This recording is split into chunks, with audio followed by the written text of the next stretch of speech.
Para nosotros es muy meritorio porque sabíamos que el partido iba a ser muy difícil hasta el último minuto y contento con todos los muchachos porque nos propusimos todo y este es el trabajo de ellos. Importante, pero somos conscientes de que, como yo le dije recién antes de la oración, no hemos ganado nada todavía.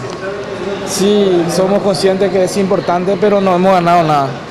Estamos por buen camino, pero hay que ser conscientes, humildes, seguir trabajando y prepararnos para los partidos que vienen. Cerro Porteño para mí es un club grande, entonces tenemos jugadores de jerarquía, tenemos jugadores que tienen mucha capacidad y hoy se dio a esos jugadores. Yo creo que eso fue muy importante. Si yo les contara a ustedes todas las noches que sueño en ser alguien en la vida como entrenador, antes como futbolista y sigo soñando siempre ser alguien como entrenador, con mucha humildad, con mucho trabajo, pero siempre consciente de que sin mis jugadores no soy nadie. La gran victoria que se dio también fue el aporte importantísimo de la gente, mis agradecimientos a esa gente y ojalá que sigamos con eso.